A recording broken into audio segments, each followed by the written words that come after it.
Ready?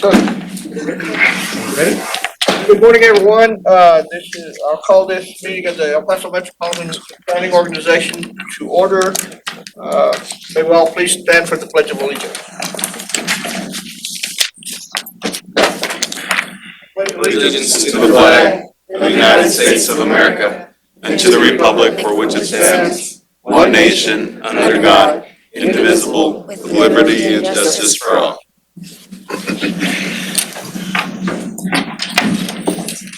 You have quorum. Go to Mr. Caldwell. We can go to the first item. Oh wait, you're gonna do roll call? We're gonna do roll call. Good morning, everybody. Roll call starting with the chair and vice chair. Walter Miller? Here.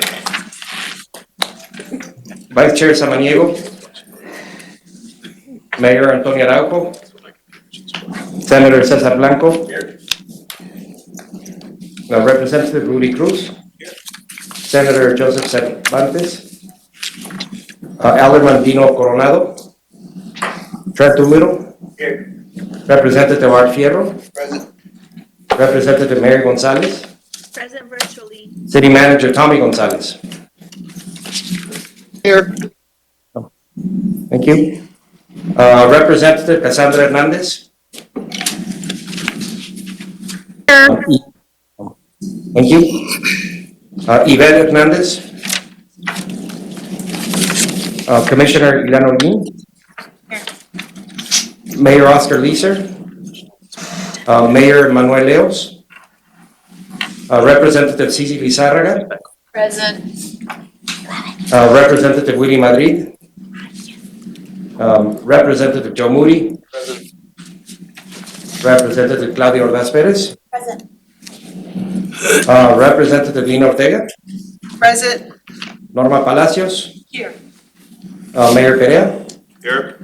Representative Henry Rivera? Here. Sam Rodriguez? Here. Mayor Benjamin Romero? Commissioner Manuel Sanchez? Present.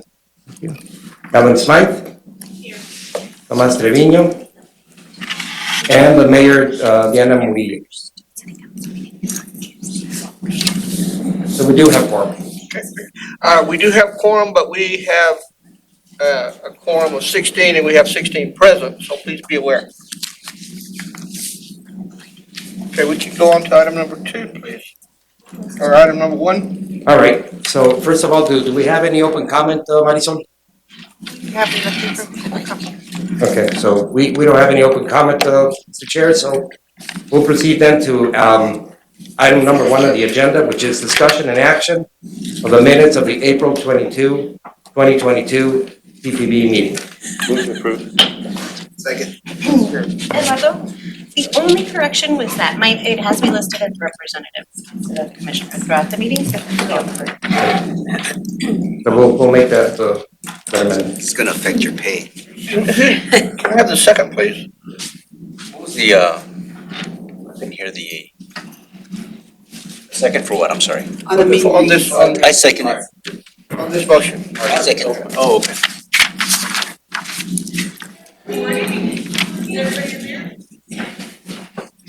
Okay, we have a motion and a second. Is there any discussion on the item? Hearing none, all in favor? Aye. Any opposed? Motion carried. All right. Item number 2 is consider amendments to the amended Destino 2045 Metropolitan Transportation Plan and Destino 2021-2024 Transportation Improvement Program to increase funding for the New Mexico 404 widening project by $19,210,960 for a new total funding of $63,968,960. And I believe we have Andreas Lennon available for questions if you have any. Or Mr. Doolittle, I don't know if you want to say anything about that. Mr. Chair, if I may, so that project, nothing really has changed other than our escalation. Fuel, project costs, those kinds of things have just gone through the roof. That price increase is basically just to cover escalation. The scope, the design, all of that stuff remains the same. It is purely escalation. Very good. Thank you. Is there discussion?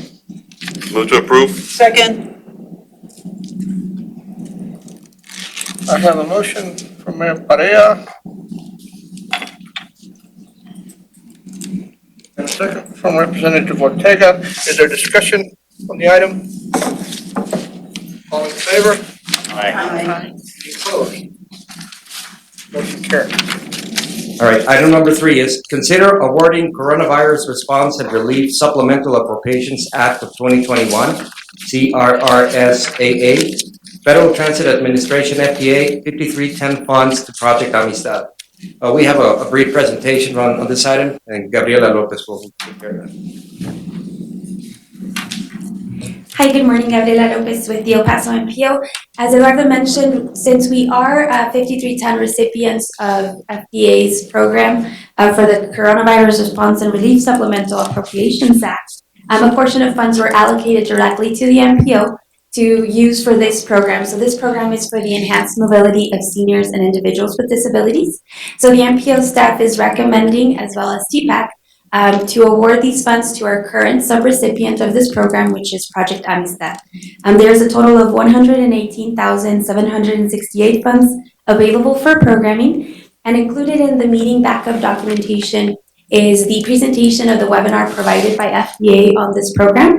The program does indicate that it should be, to the maximum extent possible, awarded for operation expenses and payroll, and we are recommending that they be awarded specifically for that, for Project Amistad.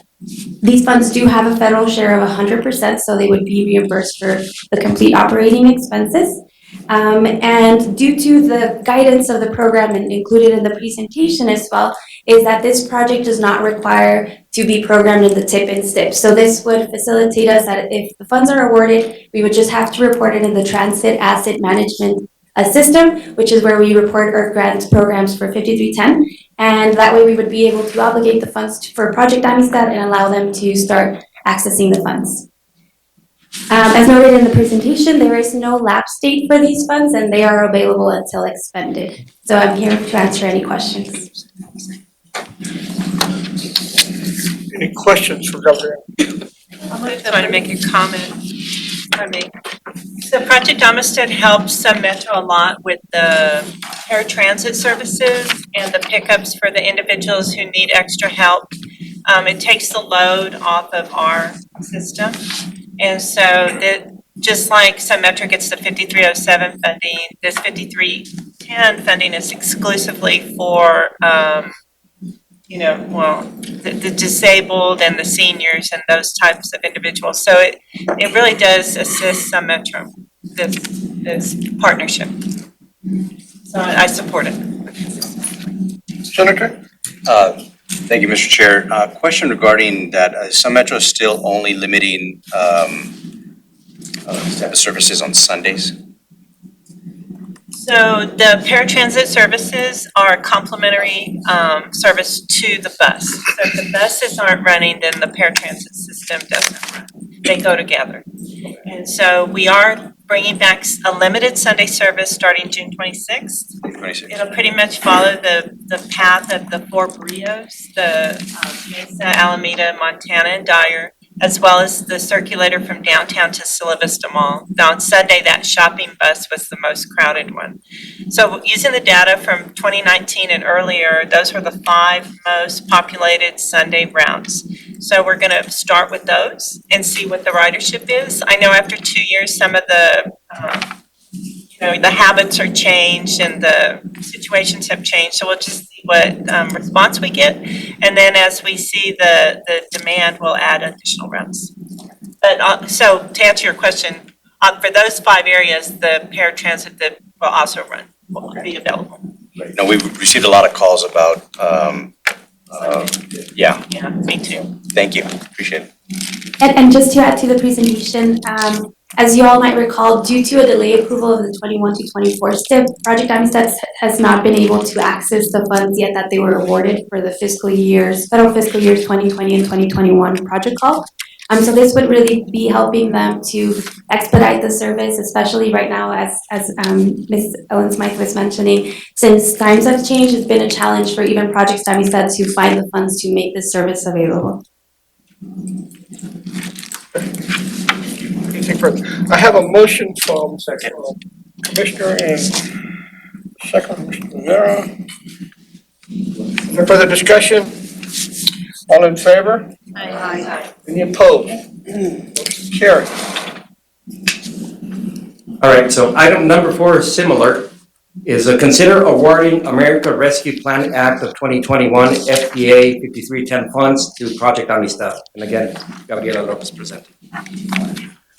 Gabriela Lopez with the El Paso EPMPO. This program has pretty similar guidance as the CRISA funds. It's also intended to be used for payroll and operating expenses. The amount is slightly different, only by $2. So for this funds, it's $118,770. So these we're also recommending that they be awarded to Project Amistad. And just to also mention that during the TPAC meeting, it was also requested that we invite Project Amistad to come in and give a presentation to the committee and the policy board to give a status update on what they're using these 5310 program funds, similar to how we've had status update presentations from Sun Metro regarding our FDA transfers from CMAQ. So we will be coordinating with them to get that set up and hopefully bring it in the near future for the meetings. Thank you. Questions on this? Do I have a motion? Second. I have a motion from Commissioner O'Gean. Who's the second? Mark. Representative Piero.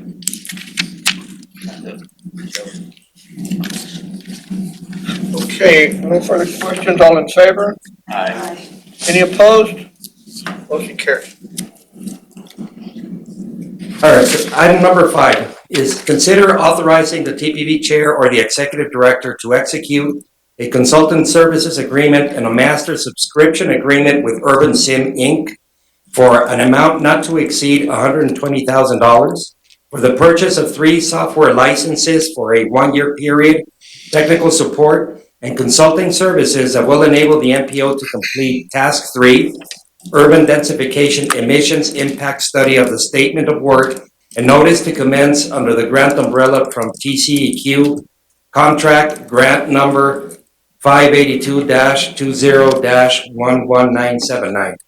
It is also requested that after review by the MPO's legal counsel, that the TPB chair or the executive director be authorized to execute any related contract documents or agreements as long as the total amount of the agreements does not exceed $120,000.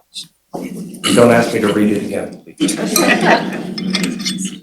So we have a brief presentation here. Salvador Gonzalez from the MPO will give you a brief presentation to give you an idea of what it is that we're doing here as part of the 3 tasks that we have been engaged with under the Rider 7 GCEQ program. So hello. Yes, good morning. Good morning, everybody. Salvador Gonzalez, El Paso MPO. So, as you may remember, I guess it was the 2 TPBs ago, you were able to approve 2 of the projects under the grant of the Rider 7. First one was the International Border Crossing Emissions award to TTI.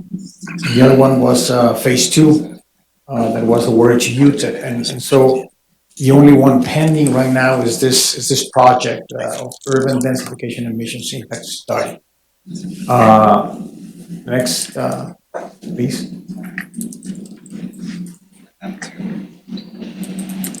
So basically, what we want to get from this project, first of all, is to identify policy, land use policy that will help increase the densification or infill in the urban area.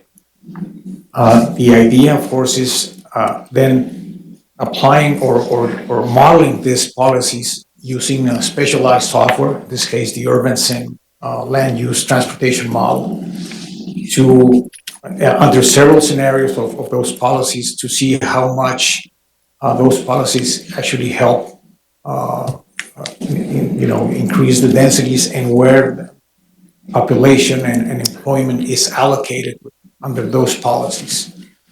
The idea then is to use that such sociodemographic information in our travel demand model to see what's the impact on the transportation system and on the emissions as well. Next, please. So to give you some context, and as part of the MTP on Chapter 4, we run this scenario where we actually artificially increased the density on several of the urban corridors in El Paso. You can see them here. We increased the density 2 to 3 times on the yellow bands. And in addition to that, we provided or we modeled BRT infrastructure. So we increased 80% of the growth to 2050. We increased that on the yellow areas and 20% on the green bands. Next one, please. So could you go back one thing, please? Basically, what we are attempting is doing something like what you see that in the image, perhaps using some of the parking areas to provide mixed land use, for example, and something like that. Next. So this is actually the development in 2050 that was the result of the Delphi process that we followed in the MTP. And you can see the red and blue dots, how it is expected under the current policies, land use policies and transportation policies, how population and employment is expected to grow, in a sense, allowing for urban sprawl. And so, next one, please. What we actually attempted was to see what was the impact of that growth from 2022 to 2050, concentrated on some of the BRT corridors, urban corridors, what would be the impact? And so, next one, please. On that, which is a very idealistic scenario, the result was that we were able to manage congestion. Next one, please. This is the no build and intensified. Next, please. Yes, and so we actually saw a reduction of emissions, which is actually what we want to test. Of course, there's an increase as well of transit share, almost 10 times. So moving away from this ideal or idealistic scenario, we want to put it to the test using the state of the art in terms of land use modeling, transportation modeling, and see, first of all, next team, please. So hope you can see this is the schedule, but we have 3 main tasks. The first one is a task that we need to work with TCQ, which is the Quality Assurance Project Plan. And then the second task, which is the actual land use model setup. Urban Sim will use some of these national databases at the parcel level and will calibrate a model for 2022. Once that's completed, and we hope that we have that by the month of October, next October, then I think the interesting one will be task 3, which is actually modeling scenarios. And the first task under task 3 or subtask under task 3 is that Urban Sim will present to a group of stakeholders, meaning planning, technical people from the different agencies, City of El Paso, the County of El Paso, Horizon, Solon Park. Urban Sim will present a package of different policies that have worked in other places worldwide and of course in the US to increase densities and to promote infill. And so this will be presented to this group, and 5 scenarios from that discussion will come up from a consensus of 5 scenarios to try and model. So that's task 1. Task B will be, we need to make the land use model talk to our RMS TDM, or travel demand model, because transportation, infrastructure, accessibility, it's an important input to land use, to densification, or the decision to locate businesses and people. So we need to connect the 2 models. It will also include the training of local personnel in the use of this state-of-the-art software, and then set up. Urbansim will run 2 of the scenarios, and the idea is that MPO staff and perhaps the other planners will also engage in coding the other 3 scenarios, and then run. And the idea is to obtain the forecast for 2030, 2040, and 2050 using those different policies and transportation scenarios. And at the end, we'll model the emissions under those 5 scenarios. So that's basically what we want to achieve under this project. And I think that's the last. Is it, Tim? Yes, I think so. So I don't know if there's any question. I just have a question on the security front. So I don't know, it sounds like we're sending over data that probably you and I wouldn't think of as confidential or sensitive, but for them to give these kind of models back to us. There's a provision in the contract that talks about treatment of confidential information, and we're living in an environment where cyber attacks are very, very pervasive. So my question is, in terms of, are we looking at our, maybe it doesn't pertain to this, but are we looking at our contracts specifically about what third parties are doing with our information, how sensitive they're treating it, what way it's being handled, so that we have confidence about their controls within their entities, so that we're not providing, like I said, it may not hit this contract specifically, but so that we're not providing something into a dangerous environment? Is that something we've taken on? If you want me to answer that, we are. I think there's always room for improvement, and continuing to grow in that particular area.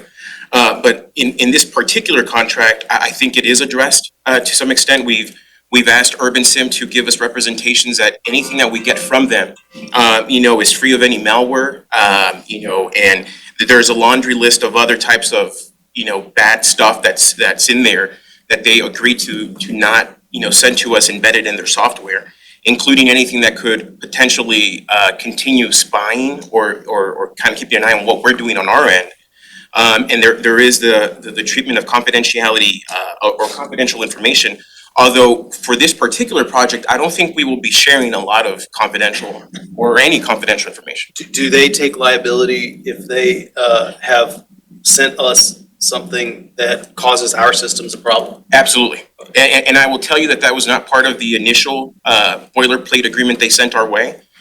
We've extensively modified what they sent our way to include language that, if they breach any of the warranties and representations that I just listed, we have a remedy to pursue. Thank you. I apologize. This is an issue that keeps coming up. I know for probably all of us as we're dealing with sensitive information, and the people we represent can be Absolutely. can be put in a really tough space. It's a very good question, and thanks to, the review, the deep review that legal counsel did, we feel pretty comfortable on these agreements. I just wanted to say a little bit about put all of this a little bit in context. What Salvador showed you as far as the densified scenarios that we're looking at and all that. This really fits perfectly well in as far as the timing of the MPO of our planning process and where we are right now. As you know, we completed the RMS 2050 Metropolitan Transportation Plan that was adopted here by the board a couple months ago. It's still under review by the vets for conformity and all that. But the result of that plan is really what Salvador was showing. It's mostly driven by demographics, right? The projections that we see for the region are sprawl. We're sprawling, right? Those have been the trends for years, and we really don't see any reason for the trends to change, as much as we may not like it, right? Because sprawl, puts more stress and overall on infrastructure, including transportation. We need to provide more transportation because the city is spreading and all that, without sufficient density to carry good public transportation. Density supports good transit, right? If you don't have density, it's very, very difficult to reach that. So one of the challenges that internally with MPO staff that we've been looking at is to say, well, if we agree that those trends are not necessarily the best for environmental purposes, for quality of life, for all of these different reasons, then what do we do, right? How do we get a hold of this, right? And part of the problem is that land use decisions and transportation decisions are made separately. As an MPO, we don't control land use decisions, right? Land use is driven by local governments, and local governments have more control over that. But it's also the markets. The markets drive what is built, right? Developers build what the market demands, and so it's a very complex problem. So one of the things that we are looking at and having this opportunity with the Rider 7 with TCEQ, which is very specific, looking at emissions of ozone, right? But we're taking this opportunity to get a hold of this urban sim model, to build a model for our region that we can use for everything else, right? So it's an amazing opportunity, and we're using Rider 7 funds to do this. As you see with Urban Sim, the part of the deal with them is that you purchase a license, an annual license, and right now we have it for 1 year, right? I think they're testing the. I hope they're testing. This is just a test. It's a test. So the annual, what we are purchasing today, well, with this contract is the first year. Urban Sim will prepare the model, will calibrate the model, we'll be able to use it, test it for this specific effort under the Rider 7.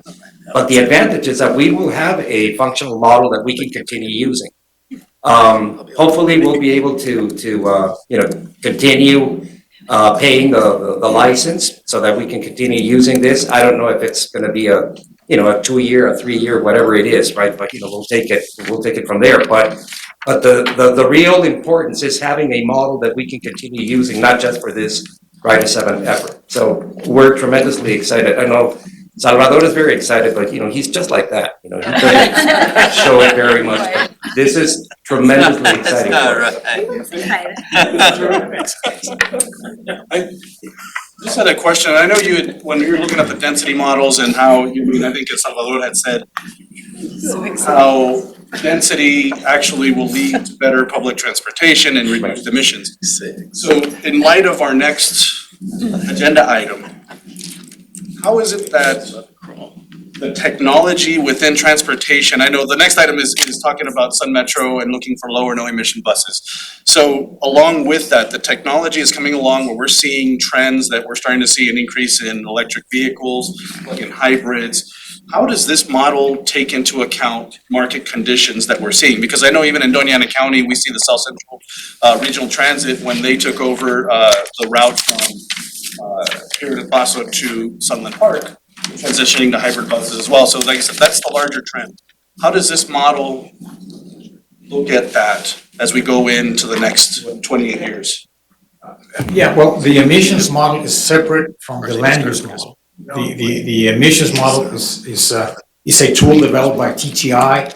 TTI does all of the emissions inventories, and so we have like a lighter version for use internally at the MPO, and we will use that. And so we can tell the as an input what percentage of the fleet, for example, is electric, or what percentage, the transit fleet, but also what percentage of the overall vehicle fleet in the El Paso MPO area is different fuels, okay, including electric. So it would be at the end, the last task, at the doing the emissions model. I don't know if that. No, it does. I just didn't know if that was taken into account, or you're just Yes. trying to extrapolate from what the current conditions or market conditions are at this point and extending it out. But like I said, I was just curious, so I appreciate you. Yes, and TTI has a lot of say as to, in the future, what percentage of the fleet will have different emissions and fuel types. Good question. I have a question. On the 3 licenses, you said you were gonna work with the county and the city. Do you have like a power user or somebody you're gonna be working with? That's actually a very good question, but you know what, we need to get out. Now, there are 3 licenses. Of course, the idea is that we have this stakeholders group, and we'll make it available. Most probably we'll have it in laptops, if any, since we are probably more agencies than licenses. We'll probably have to allow for different times for different users. All of them will be trained, and for the training, all of us will have access to the license. But for the actual use, we agreed on those 3. So we'll probably need to discuss at what point who will be using which one. Of course, the MPO is interested in using one of those, but again, it's open and So maybe call me, maybe Sun Metro can pay for a couple more, at the same time. that'd be great. Yeah. Sure, I have a question. We have a whole planning division that this would be really helpful. That'd be great. If we're gonna do it, let's do it together. Thanks. Right? Mr. Fletcher. So I just have an additional question. And I know Alan talked a little bit about it, exploring the option of getting additional licenses, and maybe the agencies paying for it. Do you have an idea on how much each license Yes, of individual course. costs? What is the cost? 1 year license costs $70,000. $70,000. It's 120 for 3? 120, yes, the actual work consulting is 50,000, but that includes, of course, the databases that Irvington will be providing, so yeah, it's 1 year.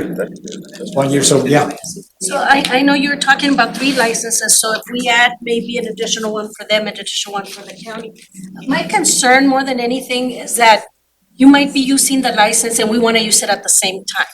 Yes, Or and- we want to use it at our office, and for us to leave the office, complicates matters. So I just kind of think if we could explore the option of adding licenses and see what the cost would be. And maybe reimbursing the MPO, because you buy 5 or 6 licenses through the MPO. And let me correct one thing, the 70,000 is for 3 licenses. I'm sorry about that. Okay. So yeah, that makes a lot of difference. So yeah, I think if there's interest, of course, we wanted to try it first, Yes. but I mean, we can definitely discuss this with Irvington, Dr. Woodell. Yes. Thank you. Sure. Thank you. So I guess my question is almost similar to what concerns of members of this board. You spoke about personnel and training, and it might be too premature to answer that. How are you going to identify who those personnel are going to be? Is that going to be based off of population, region, within the county and the city, or how have you all based that right now? Well, discussing this with Dr. Woodell, and by the way, Dr. Woodell is the president of Irvington. He's a professor at UC Berkeley. It's open to, we said that we could have a training for 30 people. Yeah, the thing is who, at the end, who's gonna keep those licenses if they wanna use them, okay? But initially, we would like to, form this group, start the discussions, the first set of discussions as to which are the policies that you've been using, what works, what not, that's worthwhile, to discussing in this group, very technical group. And then, once the technical training starts, we might see if, the 20 or 30 are still interested. My guess is that, one person, I don't know, per planning agency might be interested, but it's hard to say at this point how many. Well, I guess we need to start that discussion. Vote on this item first. Yes. Thank you. Good question. So 50,000 is the consulting part of this, right? Yes. And one of the consulting includes the training? Yeah. And what's the duration? Of the training? Is it for 1 year? The consulting is for how long? The actual consulting is for 19 months, 16 months. 16 months? That's a subscription. The actual subscription it's for 12 months, but they need to first calibrate and validate the model. There's no sense in. Because I saw the calendar ran from May to October of next year. Yeah, and so, I don't know if we can show the calendar again, Marisol or Gabby? Well, in any case, the first 4 months before the actual subscription kicks in, it's for validation and calibration of the model. That's something that they need to do first. They need to build it before they can. Yes. To calibrate the El Paso model, and once it's ready, then the 12 months start counting. So we can start playing with it, yeah. So for 50,000 for a year, what do we actually get? It seems very little to me. So what do we actually get? The calibration and the validation. Okay. So that's, the calibration and validation. That's a main part of it. The access to parcel data that they have, they purchased. So, and just to give you an idea, looking at other providers, because of the access to these databases, which usually that's something that NPOs need to somehow get or contract with other consultants to get. This is the 50,000. The other providers of land use models charge just for 1 year of developing this $150,000 just for that. So that's mainly it. They will also provide the scenarios or discuss the different scenarios, show the examples, and they will code the first 2 of the 5 scenarios. So those are basically the activities for them. And if we don't approve today, it impacts Rider 7, the grant. Yes. Okay. Because I know this was brought up the last couple of MPOs, but we haven't taken any action of it. Right. Okay, thank you. Any further And the reason why this has been delayed a little bit is because we're going through the purchasing and procurement process. This is a sole source, so we needed to justify that. And so that's the only piece that is missing right now, just to be fully transparent here. We did not get that in time from the city's purchasing department yet, but as soon as we get that, we'll execute the contract. But yeah, we should have really brought this earlier. I mean, we're a little bit behind. I mean, we're still good, but the other 2 tasks, as you recall, when we brought the task order for TTI and UTEP for task 1 and 2 respectively, those are already included. Yeah, because the item was put on rather quick last minute, right? This agenda item? No, I mean, we knew that. We had to come back for task 3, but. Okay. But we definitely don't want to delay, another month. So, we're asking for the authority to execute.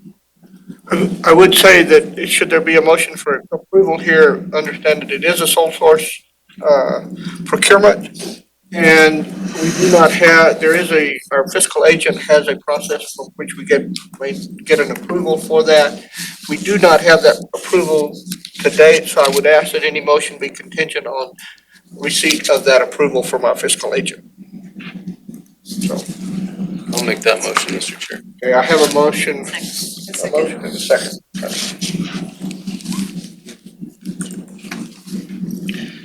Okay, I have a motion and a second. Further discussion? Hearing none, all in favor? Aye. Any opposed? Motion carries.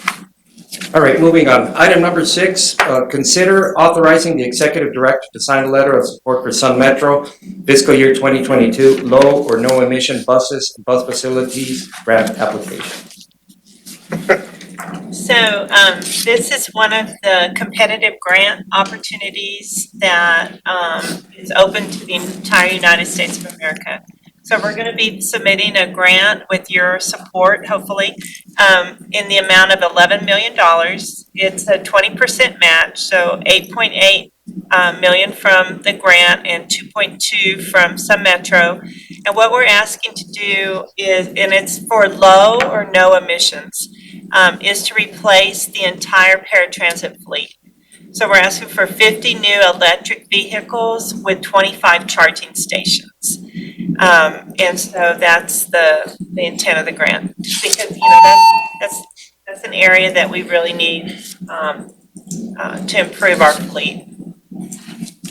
I'll dare anybody to oppose. I just have a quick, do you have any idea how many other entities are gonna be applying for the grant? I do not, but I would suspect a lot. But there's a lot of money. I forget what the total amount is, but I feel confident. You know, El Paso's been seen in a really positive light for the many issues that we have going on here, and so I think that they'll look upon us favorably. I really do. I say that with all positive. Motion to approve. Second. Have a motion and a second. Any further discussion? Hearing none, all in favor? Aye. Any opposed? Motion carries. All right, item number 7, consider authorizing the executive director to sign a letter of support for Dr. Rafael Adrete as a Texas A&M Transportation Institute TTI nominee for the 2021-2022 Texas A&M Regions Fellow Service Award. On this one, I'll take care of this one. This is a tremendous honor for Dr. Aldrete, for us here in El Paso, for him to be nominated for this is a really, really cool and prestigious award. I mean, I have no problem recommending Dr. Aldrete. Many of you have worked with him. The body of work that he has produced here, leading the TTI local office here, doing a lot of work for the MPO and for many of the agencies and local governments here as well. So, you know, I strongly recommend that.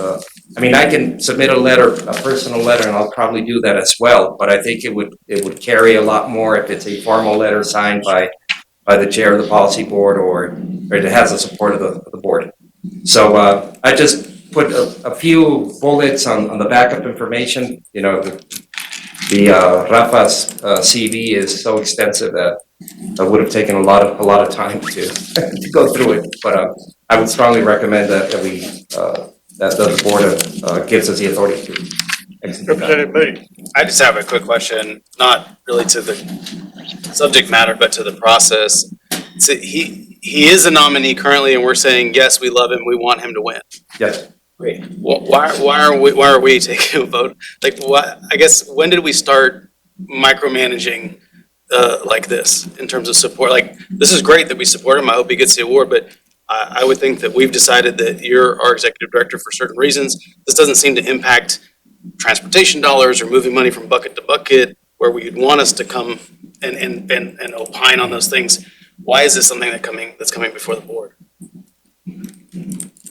That's a very good question, and I'm going to let the legal counsel provide some Sure. So, the reason is, Eduardo had the option of, like he mentioned, of submitting a letter on his own behalf or submitting a letter with the full backing of the MPO.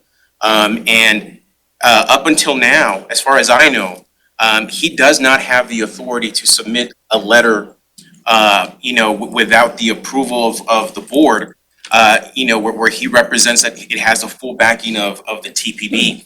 And so certainly, I think it is standard practice whenever, someone wants to submit a letter of support on behalf, that infers or suggests that it has the full backing of the entity to come in and request that support.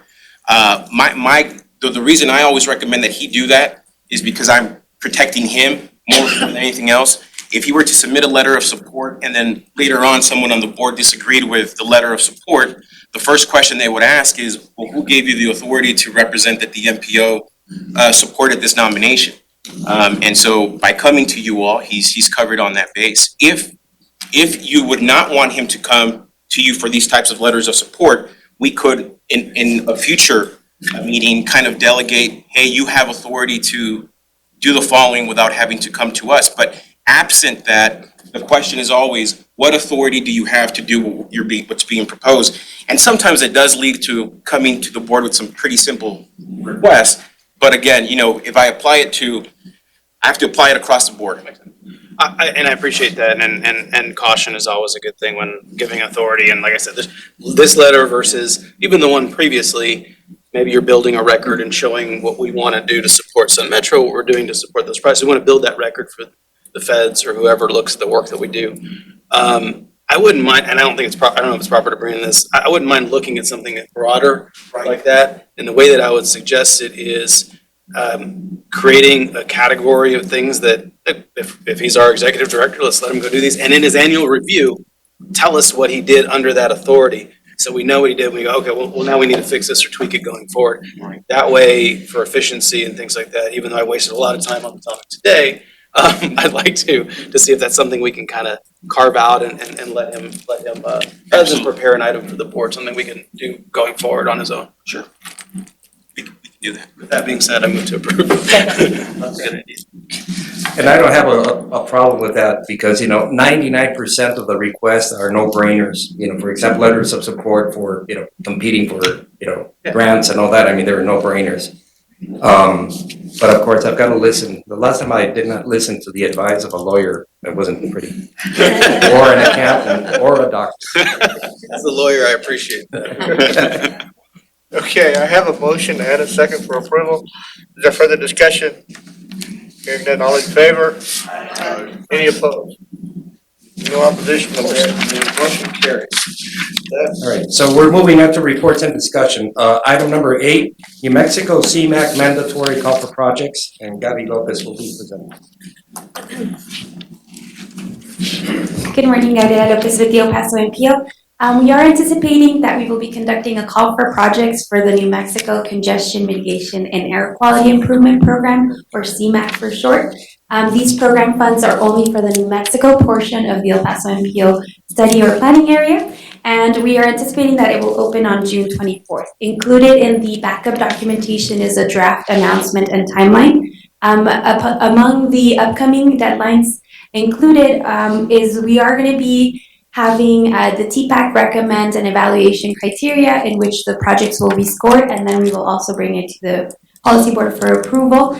We do have, we did do the last call for projects for this program back in summer and fall of 2021. We had to extend it due to no applications being received, and then even with the extension, we still had very limited participation. We ended up programming the projects for an NMDOT project that was currently programmed in our TIP. So we just want to make sure that we do get the word out there. We do have the agencies that are eligible applying for these funds since they're very important. It's a very important program for a region.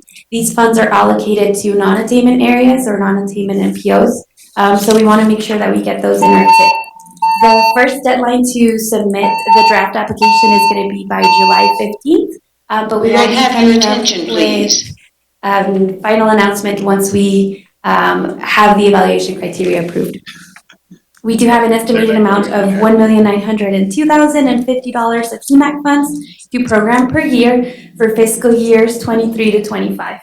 I will be the point of contact for this call for project, so if you have any questions, please let me know. Okay, any questions for Gabriela?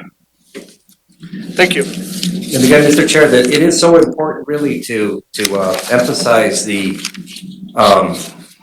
getting good CMAQ projects. I know that sometimes it's difficult to find good CMAQ projects and some of the entities, need help, but, the NPO is more than happy to help all the entities in New Mexico to submit, identify good projects and submit them and get them funded.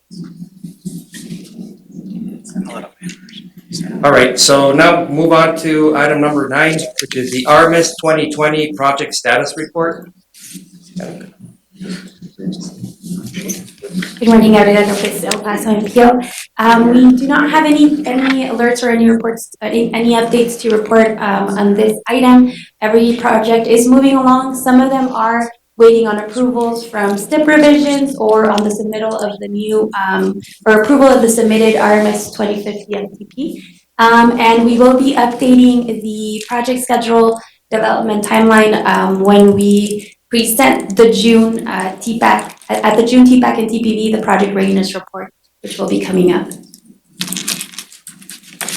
Let me add a little bit to that. As we are now approaching fiscal year 23, there are RMS 2020 projects that are scheduled for letting in 23. So we're going to be meeting individually with the project sponsors to make sure that the projects are moving well. I know that there's some issues with the North Arrington from Horizon City, some funding issues. The city of Socorro also with the Hueco tanks. But we want to make sure that we do anything and everything necessary so that the projects continue moving and on a timely basis. The other one that I do want to mention is our priority project downtown 10. Hopefully, Tex, I don't know if you want to say anything right now, Raul, but as far as the project development activities, they continue moving. I think all of us are very anxious to see more progress on what is going on because of the visibility of the project. And at the same time, we're going to be continue the conversations on the funding side with the Texas Transportation Commission. As you know, we're waiting for the development of the fiscal year 23 UTP. We've been very active in conversations with the commission and the Texas administration on that. So we want to continue the momentum for this project, which remains as our #1 priority project. So with that, I'm open to any questions or comments on RMS 2020. Questions? Thank you. All right, moving then to item number 10, the statewide TxDOT MPO Safety Task Force. This was a little bit of a placeholder, so there was not a lot of backup information. However, earlier this week, the notice of funding opportunity, the NOFO, came out for the Safe Streets and Roads for All, SS4A, right? So as background, you've heard me say here for a few months already. At the state level, there's a safety task force that has been operating. I think it began in October of last year, October, November. A few MPOs were invited to participate along with certain with certain TxDOT districts. And this task force is being led by 2 of the Texas Transportation Commissioners, Commissioner New and Commissioner Ryan.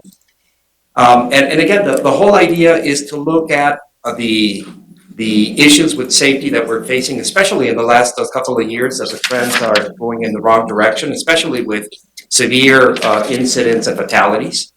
So there's a lot of awareness and a lot of the need to do something about that at the state level.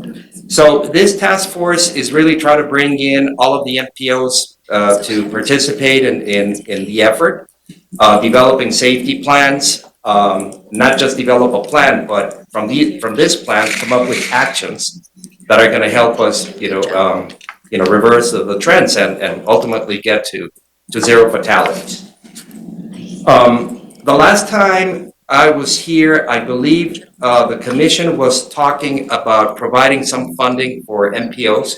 Because again, some MPOs, especially the smaller ones, really don't have the resources or either the money or the staff to develop these action plans. So the commission was thinking of maybe providing some funding. And if we get that funding, that's great. If not, the initial idea that I have that of course, we will bring it up to the board was to maybe carve out anywhere between $30,000 to $50,000 of planning funds that, I think we can do that. And to develop our own plan. So that's sort of like what was on the table. However, now that this week that the notice for the federal program, the Safe Streets for All, came out, it is a great opportunity for us to develop a more serious, a more complete plan. There's a lot of the awards that they're talking about in the notice range from $200,000 to $5 million just to develop plans. So, I think it's a really, really good opportunity for us as a region to go after that. So right now, all I have is the notice, and we definitely need to be very strategic in terms of how we proceed with this. Who would be the lead agency for this? The city of El Paso, I know, has already engaged a consultant to do the Vision Zero. All of the TechStop districts have their own safety plans, so it's a matter of incorporating all of these plans. Certainly making it regional, we're going to bring in New Mexico as well with New Mexico DOT and all the local governments as well, so that we can truly come up with a true regional safety plan. So the applications for this program are due September 15th. So there's a little more time than usual because some of the other federal programs that are coming out, the deadlines, the turnaround time is very, very, short. So this one we have a little more time. So MPO staff will be engaging with all of the interested parties and figure out a way that we can submit a good, solid application and hopefully be successful in getting some funding for it. Senator Blanco. Thank you, Mr. Chair.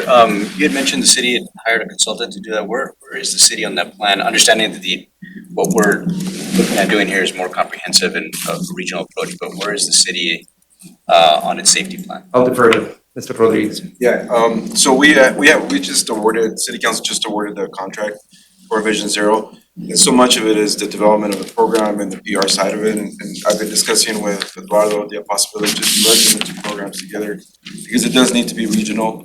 There's a lot of accidents that happen on TechStop right away. I mean, all the residents that travel through the city are in accidents. So it just really makes sense to conglomerate it and add it up and hopefully submit an MPO application for funding on these grants. That includes a lot of what we're doing for the city. How far along is it? We just took it to council, I'm gonna say last month. Okay. Yeah, so we're in baby steps, for sure. Thank you. And really what I see as a really important thing is that this becomes a true regional effort because again, safety goes beyond political boundaries. It's on system, off system. Of course, the more serious incidents happen at higher speeds, so it's typically, freeways, right? Or some of the arterials, but we really need to look at it from a holistic perspective. And as we've heard many times, there's three main elements when we talk about safety. It's engineering, it's education, and it's enforcement. Right, so these safety plans go beyond just the engineering side. Yeah, we can do a lot of things, rumble strips, cable barriers and stuff like that.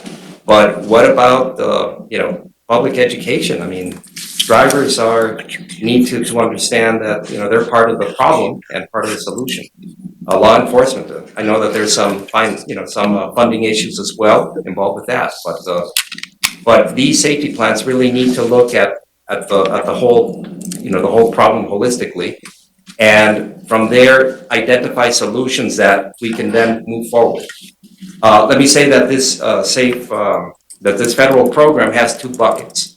The first bucket is to develop plans. right? For, regions or whoever it is to develop, safety action plans. The second bucket is specific for actions, right? If you already have a program, a project, or whatever, coming out of a safety plan, you can submit for that second bucket. And the awards for that range from, I believe, 2 million to up to $30 million. So there's also an opportunity there for specific actions. So with that, that's all I have right now. And if you have any other questions, happy to do it. But be on the lookout, because we need to get this effort organized, and figure out how to submit this good application. So I just read an article last week, it's kind of interesting, that said one of the major components, rather than, education, engineering, and enforcement, was that many people in the United States are driving the larger SUVs and pickup trucks. And so it used to be with a car, if you got hit, you would break a leg or break your hip or something, you were hit with the bumper on your lower extremities, but now you're hit in your full body. And that's why there's an increase in fatalities more than any other data point that they could. I thought that was interesting. Yeah, I mean, certainly, technology needs to catch up on that side too. Yeah, you're right. I mean, we have more, bigger vehicles that tend to be a little more good for you if you're driving one, but not if you crash into a little car. Okay, further. We'll go on to the next item, I guess. Your report. All right, so item 11, the executive director's report. I really don't have much other than, to maybe add what I already mentioned on the RMS 2020 item. We are going to be continue the discussions with TxDOT on the commission for funding. We're planning on traveling to Austin for the commission meeting next week. The chair and several others are going to be there. It's, again, as always, it's important for us to show up and for them to see us there, that we're there playing ball, participating and doing good things, and letting them know of all the good things that are going on here in El Paso as well. That's all I have, unless you have any other comments or questions for me. Any questions for Eduardo? Okay, that being the last item on the agenda, I would entertain a motion to adjourn this meeting. I have a motion, and do I have a second? Second. Thank you.